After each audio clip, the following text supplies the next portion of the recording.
Bibliópolis sigue con Platón. Hoy vamos a uno de los diálogos importantes ya de transición, de aquel Platón menos joven que empieza a exponer no todavía el cuerpo fundamental de sus ideas, pero sí gran parte de sus preocupaciones éticas y políticas, y lo hace con uno de los diálogos fundamentales, Protágoras o los sofistas. Aquí, todavía un joven Sócrates se encuentra con Protágoras, ya un hombre de una edad aproximada de 60 años, supuestamente cuando se hizo este diálogo, y empiezan a hablar sobre la virtud, sobre la educación política, sobre la tecné de la política. ¿Puede enseñarse algo así? ¿Qué enseña un sofista y vale la pena seguirlos o no? El propio Sócrates admite haber estudiado con sofistas. Sin embargo, Platón no los tenía en muy alta estima. El diálogo es extenso, tiene muchos detalles y si tiene tiempo y dispone de una paciencia importante para poder discutir los temas que acá vamos a abordar, está usted cordialmente invitado. Adelante.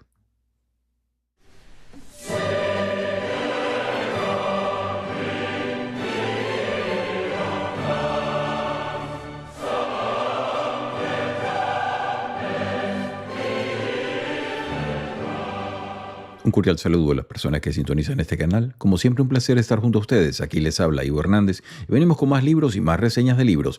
Y hoy continuamos con nuestro propósito de discutir la obra entera de Platón. Es una de las bases importantísimas de toda nuestra cultura occidental. Es un pensador probablemente el mayor de todos los tiempos, eso es discutible.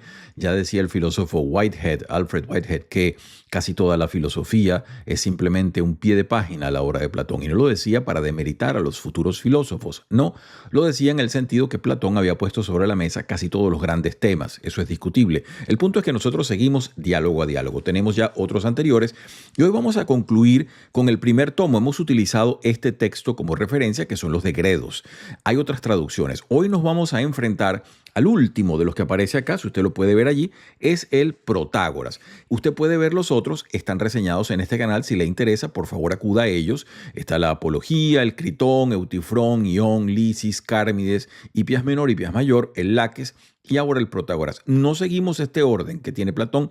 Yo he seguido otro orden un poco más arbitrario basándome en distintas clasificaciones. Y es que este libro, fíjense, aquí se agrupan los que yo pudiera llamar los primeros diálogos que se conocen de Platón. Ahora, este Protágoras es mucho más complicado, mucho más, a mi juicio, denso en diversos sentidos de los otros anteriores. Vamos a ir parte a parte para entender por qué está colocado acá y qué implica este diálogo de Protágoras. Ya sabemos de Platón, hemos hablado, el sujeto no se llamaba Platón, se llamaba Aristócles, el sujeto nace aproximadamente el 430, es un sujeto que vive unos 80 años, una vida muy provecta, y no fue Platón, entiéndase, un niño prodigio en la filosofía.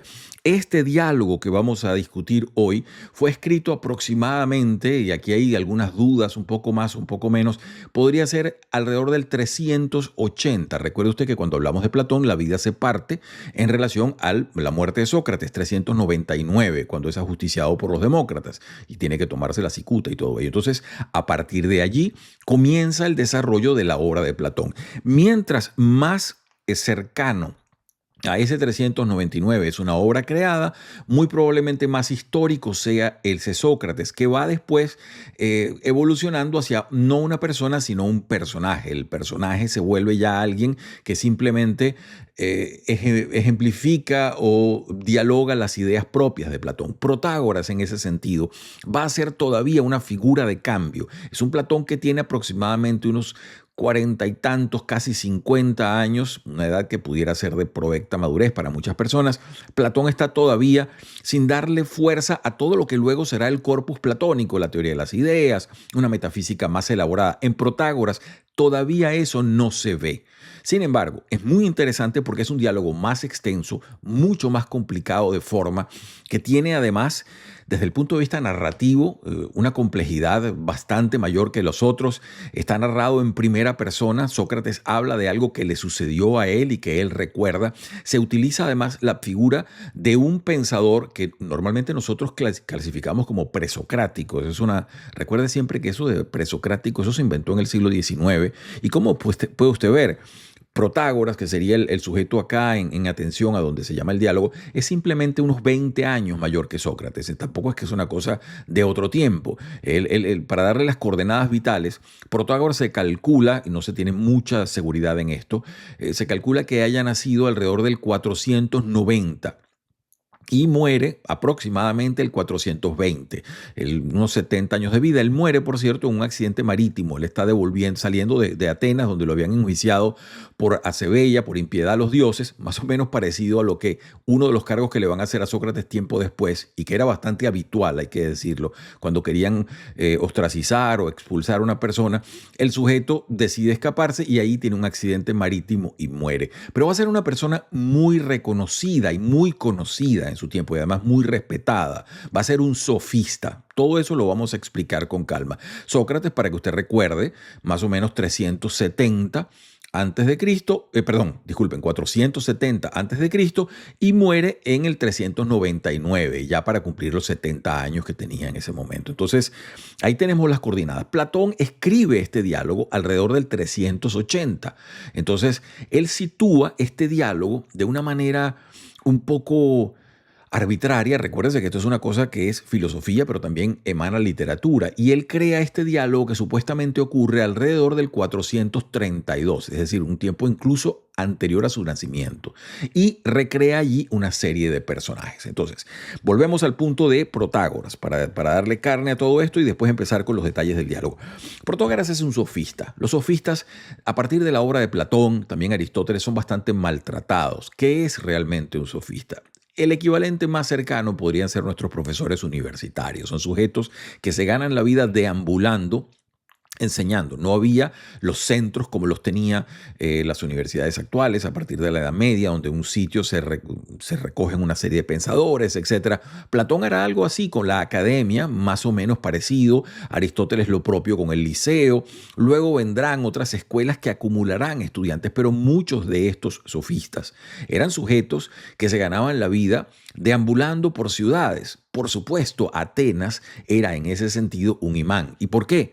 Bueno, porque Atenas, la Atenas que renace después de las batallas de Maratón, Salamina y todo eso, cuando se derrota a todo lo que sería el imperio persa que trata de invadir y apropiarse de las ciudades-estado, Atenas empieza a coagular una liga de ciudades y se genera una especie de monopolio importante en términos económicos que va a redundar en mucha riqueza para la ciudad. Entonces, venían personas de distintas partes de la que sería la península o distintos lugares a dar sus enseñanzas, a dar sus diversas. Heródoto, por ejemplo, es un sujeto que apareció en Atenas para hablar un poco de sus experiencias, de lo que conocemos hoy como su historia. Protágoras lo propio. Protágoras es original, se supone educadamente de Tracia. Él sería más o menos hoy en día, si usted lo ve en el mapa, piense hacia el norte, más o menos Bulgaria, algo así entre Macedonia, Bulgaria, por allí sería la zona de donde sería originario el sujeto. Y él se viene a Atenas, bueno, porque era un sujeto que cobraba mucho por sus enseñanzas y era apreciado. Y en Atenas se le tenía por una persona muy querida, muy respetada, etcétera, etcétera. Entonces, ese es el personaje. Entonces, ya teniendo eso claro, por cierto, tengo muchos libros de sofistas, porque los sofistas suelen ser maltratados por Platón. De hecho, en la cultura contemporánea popular, la gente dice un sofista como si fuese un hablador de tonterías. Muy lejos de ello, había gente muy seria. De hecho, Sócrates estudió con sofistas. Sócrates estudió con un sofista reconocido que se llamaba Pródico.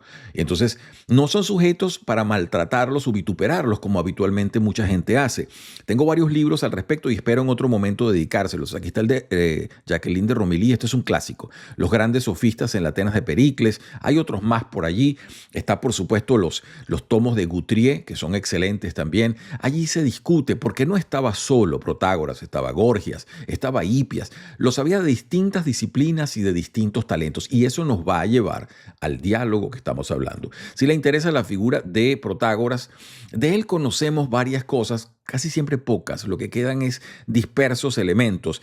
Este diálogo, en donde se supone educadamente que Platón cita obra perdida de Protágoras y la utiliza como parte del juego de las ideas de ese diálogo que él está ficticiamente redactando, está también, lo nombra Aristóteles en su Metafísica.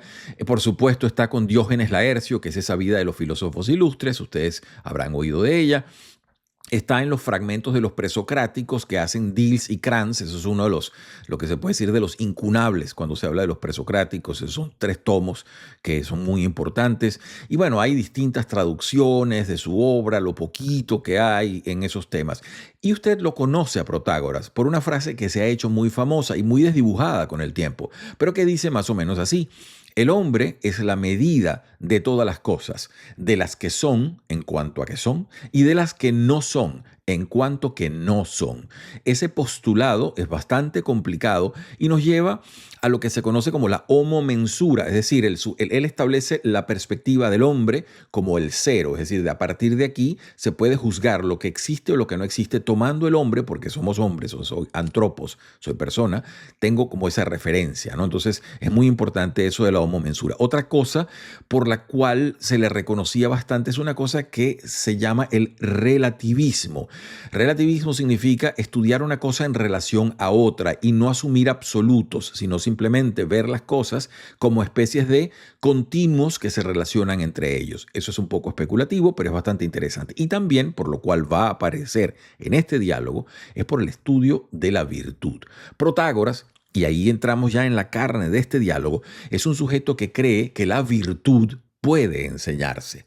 Entonces, para yo decirle a usted que la virtud se enseña, estoy asumiendo que la virtud es un conocimiento. Es decir, que usted puede aprenderla, puede reforzar su aprendizaje, puede estimularlo. Y eso es precisamente de lo que se ganaba la vida Protágoras, a donde iban los jóvenes de las clases más pudientes atenienses a decir, bueno, yo quiero estudiar y aprender esto. Y ahí es donde Sócrates va a entrar pues con su duda clásica, decir, bueno, ¿qué es lo que tú enseñas? Porque un escultor enseña escultura, un pintor enseña pintura, un médico enseña medicina, pero ¿qué es lo que enseña un sofista? Entonces ahí comienza el diálogo. Por esa parte creo que estoy más o menos adelantado. Ahora les digo un poco sobre el Sócrates que sale aquí. Sócrates en este momento es todavía un hombre relativamente joven, incluso para aquella Atenas. Es un hombre que estaba cifrando, piense usted, unos 46, 47 años en ese momento. Es decir, un hombre que era reconocido en su tiempo.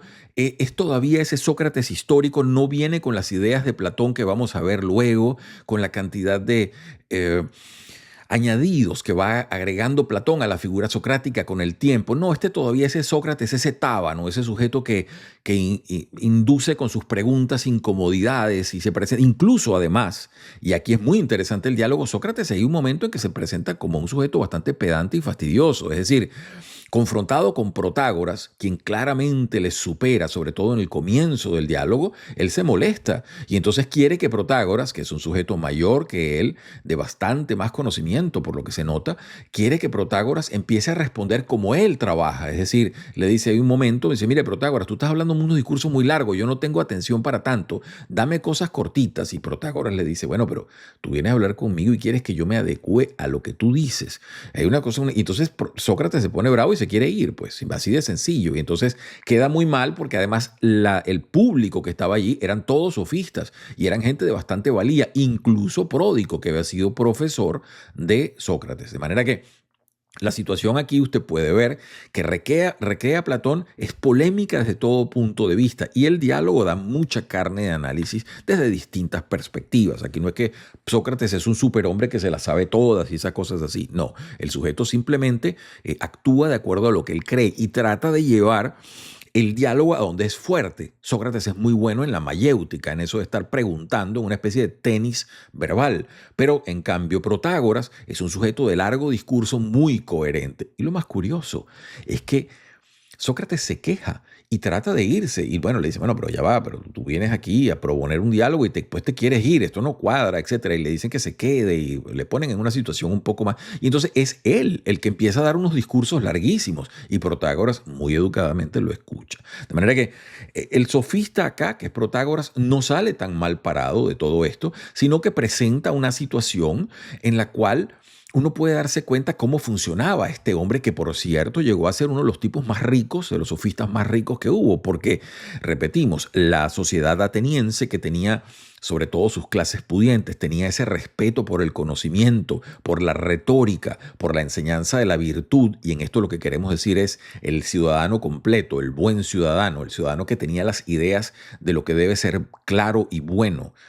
Ahí va Protágoras, por cierto, pie de página, a introducir muy manipulado el mito de Prometeo y Epimeteo, y él lo adecúa a su forma, y entonces al final dice, bueno, y Zeus viendo a los seres, ya les voy a dar más detalle de todo esto, pero dice, bueno, Zeus viendo a los seres humanos que no tenían muchas cosas, sino que daban vuelta y no se podían asociar en ciudades, les dio Aidos y les dio Dikaosiné, es decir, les dio la idea de lo moral, de lo bueno, y también la idea de lo justo. Entonces aquí se puede ver cómo él tenía una idea muy clara de lo que él proveía a esas ciudades que lo contrataban o las personas que venían. Entonces, bueno, vamos a entrar ya con varias cosas. Creo que tengo por acá los importantísimos conceptos básicos, que es como siempre le entramos a estos discursos.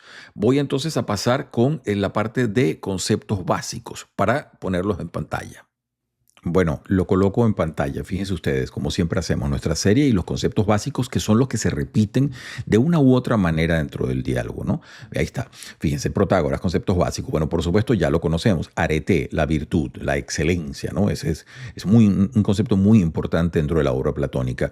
Aquí tenemos didactón, todo lo que es enseñable, la cosa que se puede transmitir. El sofistés, que sería como le dirían a los sofistas, ¿no? Una palabra que en sí misma se puede decir es neutra, pero que a partir de Platón y Aristóteles empieza a ser un término un poco despreciativo para la persona que no concreta ideas, etcétera, ¿no? Otra muy conocida, logos, que usted la ha escuchado. Esto sí es verdad que traducir esta palabra, bueno, yo puse aquí discurso, razón, etcétera, verbo, usted dirá, ¿no? En fin. Mitos, también mito, relato, muy importante porque el mito va a ser esa anécdota o esa historia a partir de la cual se deducen una cantidad de situaciones, de condiciones, etc. Muy conocida luego, paideia, aquí tiene usted educación, formación, también, dique, dique yo la pongo acá como el ejecutar la justicia, el proceso de ejecución de la justicia, de hacer la justicia, porque después tenemos a dikaiosyne, que sería como la idea de lo justo puramente, ¿no? Yo acá, mis traducciones, por favor, tómela usted con pinza, esto es más o menos como yo trabajo internamente y trato de ponerlas en el papel. Hay dos que les decía, es el discernimiento de las cosas morales y cívicas, de lo bueno, ¿no? Separar la paja del grano, saber entender esa situación.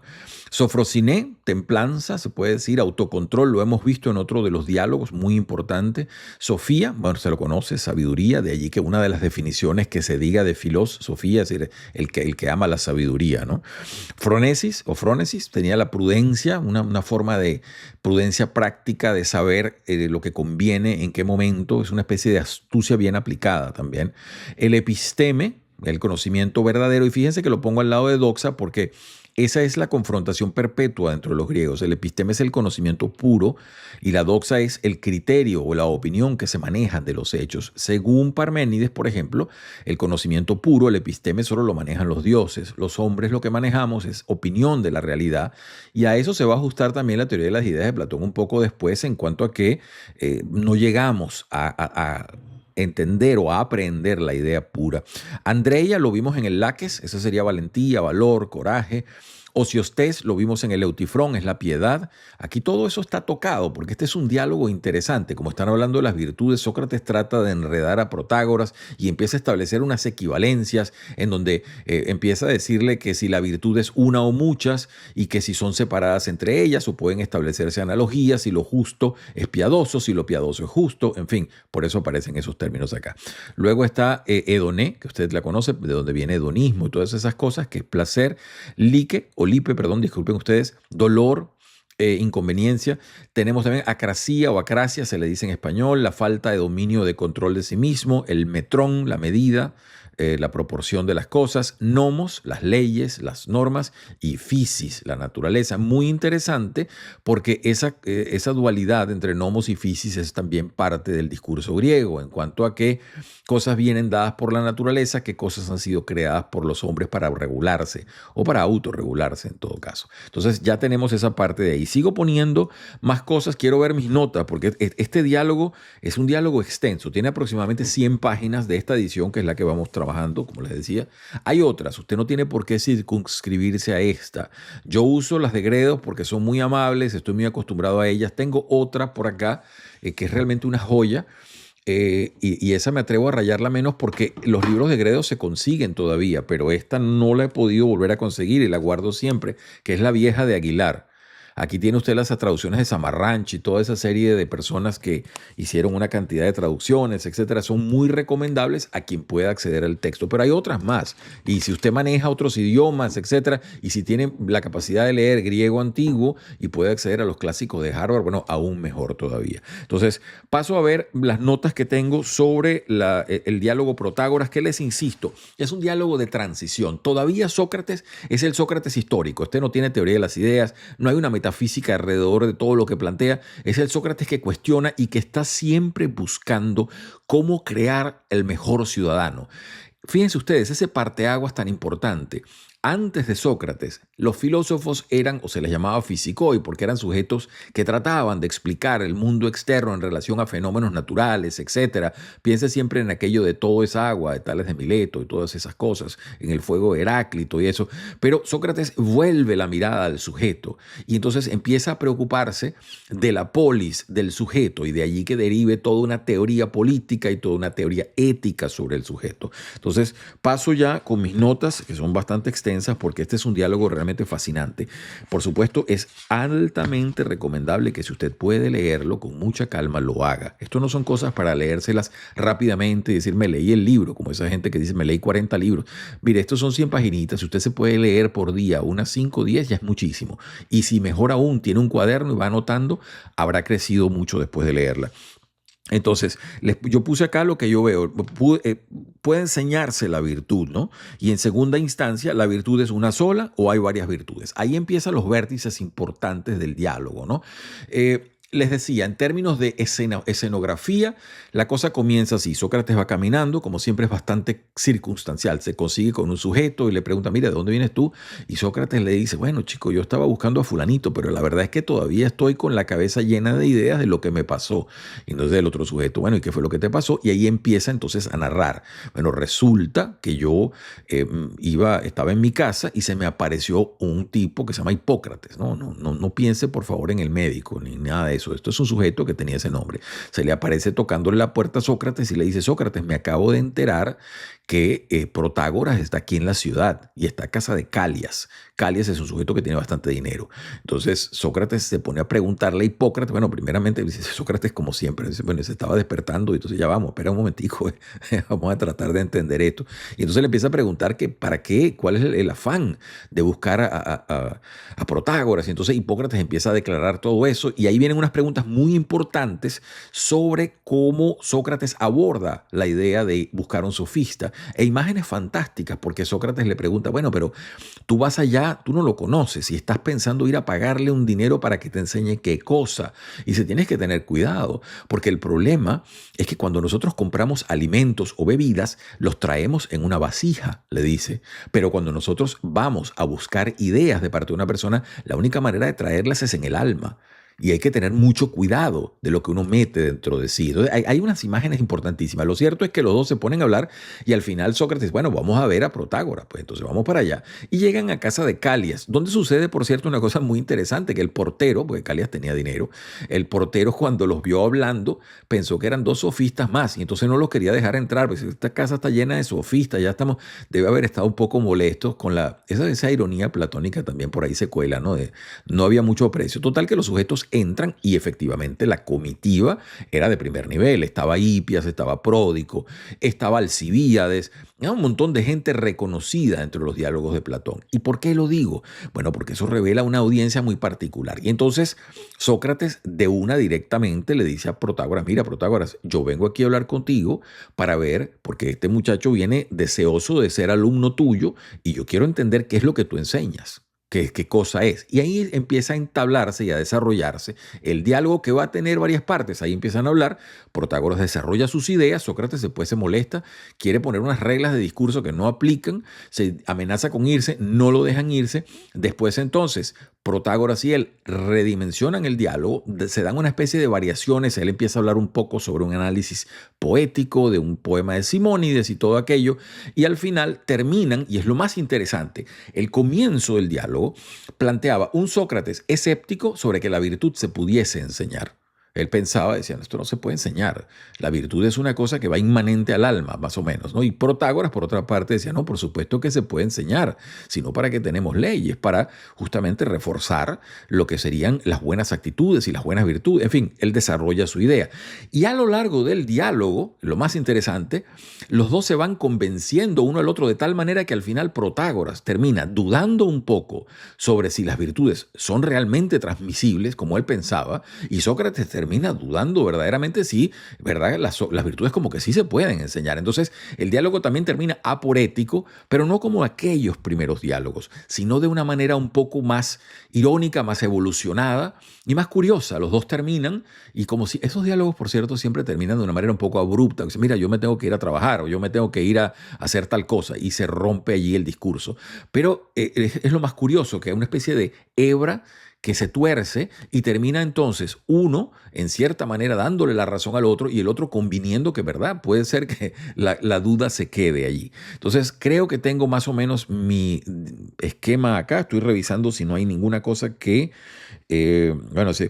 Pueden los sofistas y el sistema educativo de las ciudades enseñar la virtud prescindiendo del método dialéctico, ¿no? Esto sería Sócrates. Entonces, Protágoras muestra, estos son mis notas, Protágoras muestra una aproximación relativista, mientras que Sócrates defiende lo absoluto, sobre todo al inicio, ¿no? Y ve la moral como parte de una geometría teológica. Esto es fascinante, realmente. Aquí se da cuenta usted porque estamos topando con uno de las bases de toda nuestra cultura. Por eso es que la gente se da esa percepción sobre Platón que es tan gigante, ¿no? La posición de Sócrates ante una virtud ciencia, aquí la traducción, porque es muy rico el idioma en griego antiguo que utiliza Platón. Nosotros lo que hacemos es por los cabellos traernos los conceptos y por supuesto a veces logramos medianas traducciones y a veces de ninguna manera. Virtud ciencia sería el arete episteme. El episteme es la ciencia, básicamente, el conocimiento. Entonces es difícil agarrar esa palabra ciencia, sobre todo en el entendido filosófico de lo que nosotros hoy en día entendemos por ciencia.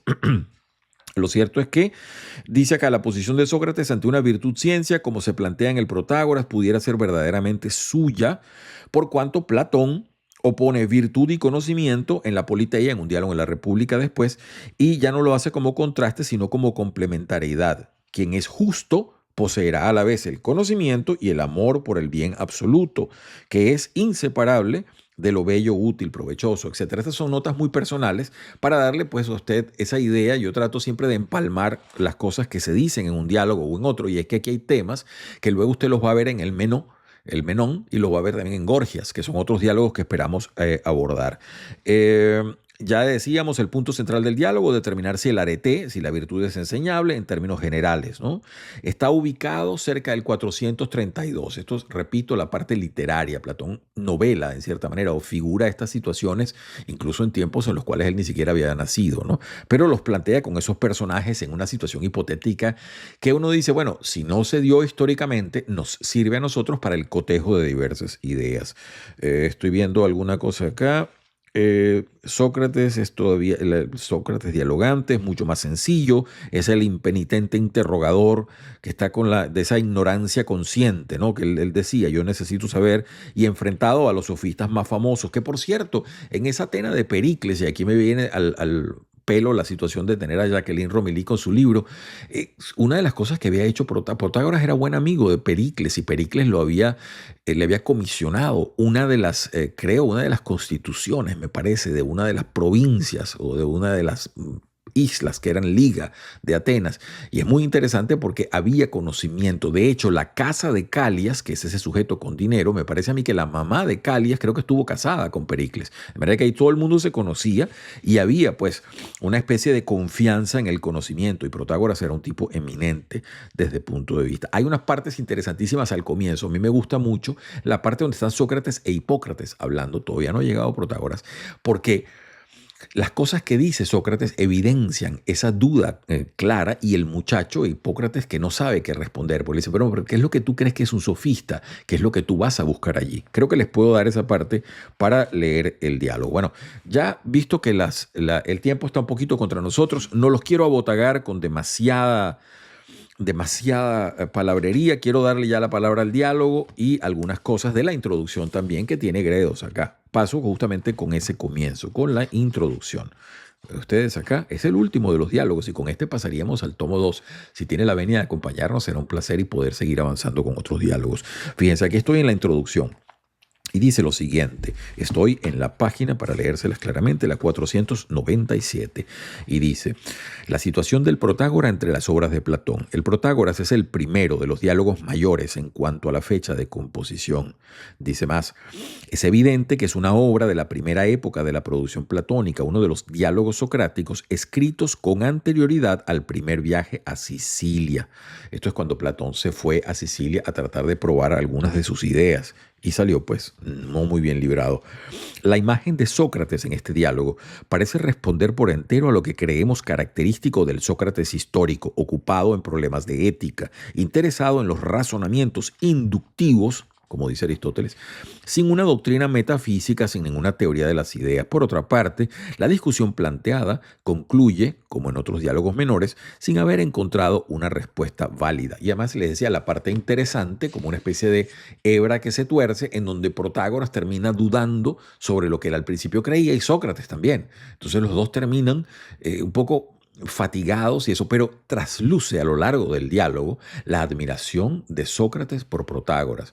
Dos veces, miren, cuando Protágoras se lanza el discurso largo, Sócrates dice, yo me quedé al helado escuchando y lamenté, realmente me costó despertar cuando había terminado de darme cuenta que yo quería que siguiese hablando por la forma que tenía de hilar las ideas. Y es que Protágoras le sucedía, y es interesante esto, sobre todo de parte de un extranjero en Atenas, porque estos son sujetos que no eran atenienses, sino que venían de otra parte, el dominio del idioma. Piense usted en alguien así al estilo Heidegger, era un sujeto que se le conocía como el mago de la palabra. Cuando usted lee a Heidegger dentro del idioma alemán, la forma como él frasea o va fraseando era lo que dejaba al helado a sus estudiantes. Es decir, el primer contacto que muchos estudiantes tuvieron allá con las clases de Friburgo y eso, era darse cuenta del manejo del idioma y cómo hilaba las ideas. Y entonces sucedía aquello como el proverbio italiano, dice, si non è vero, bien trovato, es decir, si no es verdad, incluso suena muy bien. Entonces pasaba un poco así con Protágoras. Y en la segunda parte, que Protágoras vuelve a hablar, Sócrates dice, yo sentí con sus argumentos como si un boxeador muy experimentado me hubiese dado un golpe y quedé al helado durante un tiempo y me costó volver a mis ideas. Para dar una referencia del poder retórico, y eso es otra de las cosas que él enseñaba, que tenía Protágoras. Sigo adelante. Estoy todavía en la parte de la introducción y dice lo siguiente. Estoy aquí, en la página 498. La perspectiva con que el Protágoras aborda estas cuestiones es más amplia que la mantenida en los diálogos breves, los que ya hemos discutido nosotros, ya que aquí no se persigue dar la fórmula de tal o cual virtud en concreto, sino determinar si la arete, si la virtud en general, es enseñable en términos generales, ¿no? Ese carácter didáctico de la excelencia moral y política que aquí viene a discutirse, que es un tema del mayor interés en la época de la democracia ilustrada de Pericles y uno de los lemas de la ideología de los sofistas, remite enseguida a la existencia de un episteme o tecné politiqué, sobre la que los presupuestos de Sócrates y de Protágoras son un tanto divergentes. Pero usted ve que ese momento ateniense que se está plasmando allí, previo a la guerra del Peloponeso todavía, esa Atenas enriquecida, dorada, de grandes obras de teatro, de grandes vibraciones culturales, tenía ese tecné politiqué, que era la política, la forma en que la ciudad debía sostenerse y cómo se sostenía, bueno, en relación al manejo de las virtudes ciudadanas. Entonces aquí hay todo un enhebramiento de ideas que es sumamente fascinante y profundo en cierta manera. Bueno, lo pone acá también el introductor, dice, el tema de las enseñanzas de la sofística y sus implicaciones morales y políticas vuelve a discutirse en el Gorgias. Ese es otro de los diálogos con el nombre justamente de otro sofista. Entonces, sigo adelante. Estoy ya pasando a la parte del comienzo del diálogo porque si no, no vamos a tener tiempo de discutir mucho y paso entonces a ello. Les decía, el comienzo viene, bueno, muy sencillo. La primerita parte es donde un sujeto, que lo ponen aquí, amigo, dice así, amigo, dice, Sócrates, ¿de dónde sales? Seguro que de una partida de caza en pos de la lozanía de Alcibíades. Precisamente lo vi yo anteayer y también a mí me pareció un bello mozo todavía, aunque un mozo que, dicho sea entre nosotros, Sócrates ya va cubriendo de barba su mentón. Aquí se hacía la inducción, recuerde usted, a una posible relación entre Sócrates y Alcibíades, cosa que se ha discutido mucho. Pero lo cierto es que ese sujeto está hablando allí, pero Sócrates rápidamente le desvía el tema para decirle, decirle, mira, yo vengo de estar allá y se me apareció en la casa temprano, tocando la puerta, prácticamente tumbando la puerta, Hipócrates. Y esa es la parte cuando, digo aquí, fíjense ustedes, aquí dice, esto va a ser de un agradecimiento mutuo, dice Sócrates, porque le piden que eche la historia, que eche el cuento, ¿no? Y dice, en esta noche pasada, aún muy de madrugada, Hipócrates, el hijo de Apolodoro y hermano de Fasón, vino a porrear con su bastón la puerta de mi casa a grandes golpes. Apenas alguien le hubo abierto, entró directamente apresurado y me llamó a grandes voces. Sócrates dijo, ¿estás despierto o duermes? Al reconocer su voz, contesté, Hipócrates, ¿es el que está ahí? ¿Es que nos anuncias algún nuevo suceso? Nada, contestó, nada que no sea bueno. Bueno, entonces empiezan a hablar allí. Entonces, Sócrates, que todavía estaba medio dormido claramente, dice después, como yo me daba cuenta, y esto es Sócrates hablando en primera persona, como yo me daba cuenta de su energía y su apasionamiento, le dije, ¿qué te pasa? Es que te debe algo Protágoras, porque el muchacho decía, es que Protágoras está aquí en la ciudad. Piense usted algo así como si estuviese una estrella de rock, una cosa así parecida, ¿no? Y él sonrió y dijo, por los dioses, Sócrates, solo en cuanto que él es sabio y a mí no me lo hace. Pues bien, por Zeus, dice Sócrates, si le das dinero y le convences, también a ti te hará sabio. Ojalá, dijo, Zeus y dioses sucediera así. No escatimaría nada de lo mío ni de lo de mis amigos, pero por eso mismo vengo a verte para que le hables de mí. Entonces dice, era yo un niño, dice Hipócrates, cuando él vino aquí en su viaje anterior. Sin embargo, Sócrates, todos elogian a ese hombre y dicen que es sapientísimo. Pero ¿por qué no vamos a donde se aloja para encontrarle dentro? Descansa, según he oído, en la casa de Calias, el hijo de Hipónico. Vámonos ya. Ese es Hipócrates acelerado. Entonces Sócrates, repetimos, Sócrates no, tenía casi 40 años en esa época, estaba todavía medio dormido y entonces empieza a tratar de calmar al muchacho, ¿no? Si vamos al patio para que hablemos un poco, etcétera. Textualmente lo que ocurre, ¿no? Y entonces dice, página 514, dime Hipócrates, ahora intentas ir hacia Protágoras y pagarle dinero como sueldo por cuidar de ti. ¿Qué idea tienes de a quién vas a ir o de quién vas a hacerte? Por ejemplo, si pensaras ir junto a tu homónimo Hipócrates, el de Cos, de las Asclepíades, ese es el médico, y pagar dinero como sueldo por ocuparse de ti, si alguno te preocupara, dime, ¿vas a pagarle a Hipócrates en condición de qué? Y Hipócrates le dice, bueno, le pagaría como médico. Entonces, ¿para hacerte qué? Como médico. Y entonces así dice, bueno, pero si vas al escultor, te va a enseñar escultura. Entonces dice, vaya, dice Sócrates, ahora pues al acudir a Protágoras, tú y yo estaremos dispuestos a pagarles un dinero como sueldo por tu persona, si nos alcanzan nuestros recursos y le convencemos con ellos, y si no, aún disponiendo de los recursos de nuestros amigos. Si entonces alguien al hallarnos tan decididamente afanosos en esto nos preguntara, decidme, Sócrates e Hipócrates, ¿qué opinión tenéis de lo que es Protágoras al darle vuestro dinero? ¿Qué le responderíamos? Y entonces dice Hipócrates, bueno, sofista desde luego es lo que le denominan. Y bueno, ahí empieza Sócrates a demolerle la idea. Dice, bueno, pero ¿qué es un sofista? De hecho, hay una parte donde se lo pregunta directamente. Y entonces dice el muchacho ingenuamente, dice, bueno, yo digo, como indica el nombre, creo que es el conocedor de las cosas sabias. Dice allí. Bueno, entonces lo agarra Sócrates y le dice, pero ¿cómo? ¿Pero de qué es maestro? ¿Qué es lo que enseña ese sujeto siendo sofista? Y entonces al final el pobre muchacho se le acaban las respuestas. Y entonces dice, porque le dice, un sofista es alguien que enseña a hablar hábilmente en la eclexia, en la asamblea, etcétera, etcétera. Y al final tanto le pregunta que el muchacho dice, mira Sócrates, ya yo no sé qué más decirte. Y entonces hay una muy interesante respuesta de Sócrates y dice, pues ¿qué? ¿Sabes a qué clase de peligro vas a exponer tu alma? Desde luego, si tuvieras que confiar tu cuerpo a alguien arriesgándote a que te hiciera útil o nocivo, examinarías muchas veces si debías confiarlo o no y convocarías para aconsejarte a tus amigos y parientes meditándolo durante días enteros.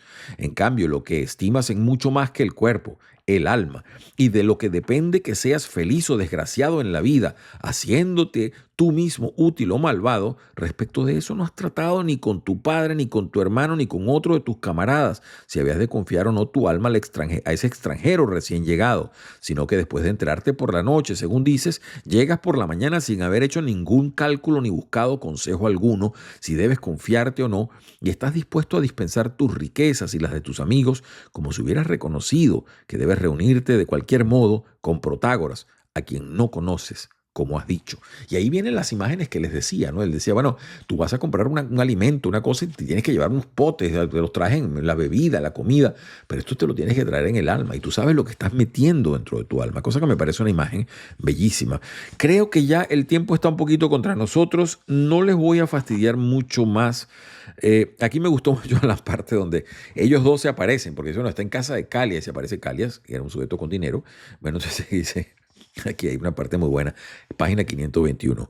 Entonces llegan donde el portero estaba de bastante mal ánimo y él dice, parece que el portero, un eunuco, nos estaba escuchando, pues ellos todos estaban discutiendo una cosa allí.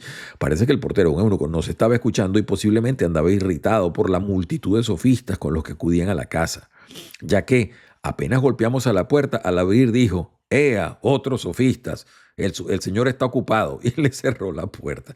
Entonces, después ellos se ponen a hablar y dicen, no, que nosotros venimos a ver a Protágoras, nosotros no somos sofistas.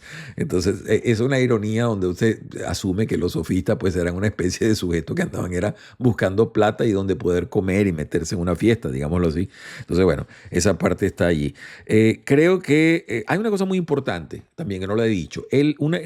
Protágoras hace algo que Platón va a hacer durante mucho de su obra y es acudir al mito.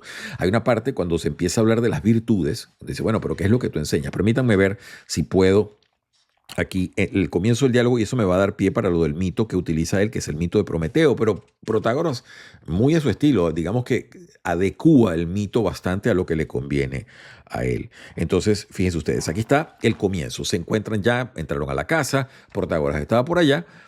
Muy interesantemente, Platón narra que Pródigo, que Hipias andaban dando vuelta, uno estaba acostado, el otro estaba por allá, etcétera. Total que todos terminan reuniéndose en un salón y comienza entonces la discusión. Y empieza Sócrates y dice, mi comienzo va a ser el mismo que hace poco, el de por qué he acudido, Protágoras, que Hipócrates, aquí presente, estaba muy deseoso de tu compañía. ¿Qué es lo que sacará de provecho si trata contigo? Dice que le gustaría saber. A eso se reduce nuestra petición. Entonces, en respuesta, toma la palabra Protágoras y se dirige no a Sócrates, sino a Hipócrates y le dice, joven, si me acompañas, te sucederá que cada día que estés conmigo, regresarás a tu casa hecho mejor y al siguiente lo mismo. Y cada día, continuamente, progresarás hacia lo mejor. Es decir, ahí ya le planteas, Protágoras, tú viniste aquí a ser mejor persona, mejor ciudadano, más involucrado. Entonces, aquí, bueno, por supuesto, Sócrates inmediatamente brinca y le dice, Protágoras, pero tú no estás diciendo nada nuevo. Toda persona que sabe, al instruir a otro que no sabe, lo está haciendo mejor. Es decir, que en términos absolutamente abstractos no estamos diciendo ninguna novedad. Todavía no te diferencias tú de otra gente. Y entonces empieza a tratar de profundizar esa parte y le dice, este Hipócrates que anda con Protágoras, cada día que lo trata se retirará hecho mejor y cada uno de esos días progresa. Pero ¿progresa en qué, Protágoras? ¿Y sobre qué? Y entonces empiezas, dice aquí muy bien Protágoras. Preguntas tú bien, Sócrates, y yo me alegro al responder a los que bien preguntan. Hipócrates, si acude junto a mí, no habrá de soportar lo que sufriría al tratar con cualquier otro sofista, pues los otros abruman a los jóvenes, porque a pesar de que ellos huyen de las especializaciones técnicas, los reconducen de nuevo contra su voluntad y los introducen en las ciencias técnicas, enseñándoles cálculo, astronomía, geometría y música. Y al decir esto, lanzó una mirada de reojo a Hipias. Hipias siempre daba clase de todas esas cosas. En cambio, al acudir a mí, aprenderá solo aquello por lo que viene. Mi enseñanza es la buena administración de los bienes familiares, de modo que pueda él dirigir óptimamente su casa, y acerca de los asuntos políticos, para que pueda ser él el más capaz de la ciudad, tanto en el obrar como en el decir. Bueno, ahí empieza entonces la situación de si la virtud es una o varias. Protágoras dice que la virtud son como los rasgos de la cara, que si bien la cara hay rasgos, en fin, hay una serie de analogías. Pero les decía que él utiliza el mito y utiliza el mito de Prometeo y Epimeteo, es la creación de los animales y de los hombres. Y entonces como Prometeo, él le da el fuego a los hombres, etcétera. Epimeteo es el que está organizando la cosa, no lo hace muy bien. Y Prometeo, además, trata de alguna manera ayudar a la especie humana, pero también Zeus, con ciertos ojos de piedad, dándose cuenta que los hombres no estaban muy orientados, les da las virtudes, manda a Hermes, el dios comunicador, y les dice, bueno, mira, dales la sensación de lo justo y la sensación de lo bueno y lo malo, ¿no? En esa fórmula. Y entonces él dice, bueno, por los sofistas precisamente estamos para enseñar esas cosas que los hombres poseen, pero que tienen que ir reconociendo. Es decir, es un poquito más complicado de lo que les digo, pero sí es bastante colegible. Una vez que usted se empieza a leer esto, no hay ninguna metafísica extraña, se puede leer bastante. Quiero ver con qué puedo cerrar esta parte donde ya dice muy, muy bellamente Protágoras, dice lo siguiente, estoy aquí, dice página 538. Aún queda otro problema, el que tú planteas acerca de los hombres de bien. ¿Por qué estos hombres de bien enseñan las demás cosas a sus hijos, las que dependen de profesores, haciéndolos sabios, y no en lo que respecta a la virtud por la que ellos mismos se distinguen, en nada haciéndolos mejores? Acerca de eso, Sócrates, no te diré un mito, mas sino un razonamiento, con que medita del modo siguiente: ¿acaso existe o no algo de lo que es necesario que participen todos los ciudadanos como condición para que exista una ciudad? Porque si existe, y es algo único, no se trata de la carpintería, ni de la técnica metalúrgica, ni de la alfarería, sino de la justicia, de la sensatez y de la obediencia a la ley divina. Y en resumen, esto como unidad es lo que proclamo que es la virtud del hombre. Y eso es justamente lo que él decía que enseñaba. De manera que ahí tienen ustedes pues claramente una percepción de Protágoras sobre sí mismo. Luego habla sobre, muy interesante acá también, algo que Platón después va a incluir en otros diálogos, que es el tema de la educación. La música siempre está allí, la geometría. Sócrates habla sobre la educación, cómo deben hacer la educación de los niños, ¿no? Dice, empezando, estoy en la página 539, empezando desde la infancia a lo largo de toda la vida, se les enseñan a los niños y se aconsejan. Tan pronto como uno comprende lo que se dice, la nodriza, la madre, el pedagogo y el propio padre batallan por ello para que el niño sea lo mejor posible. Le enseñan en concreto la manera de obrar y de decir, y le muestran que esto es justo y que aquello es injusto, que eso es hermoso y que el otro es feo, que una cosa es piadosa y otra impía, y hace estas cosas, no hagas esas. Y a veces él obedece de buen grado, pero si no, como un tallo torcido o curvado, lo enderezan con amenazas y golpes. Está hablando sobre los procesos de crianza y cómo luego entonces el sofista empieza a educar a los jóvenes y empieza a tratar de formarlos precisamente por eso, para que sean buenos ciudadanos. Piense usted que esa juventud quería acoplarse a esa exigencia de prácticamente un mini imperio como era Atenas, y para desenvolverse en esa ciudad, sobre todo jóvenes de familias con cierta cantidad de dinero. Creo que no tengo mucho más que comentarles, sino pedirles encarecidamente que detener el diálogo puedan leerlo, repito, lentamente. ¿Por qué?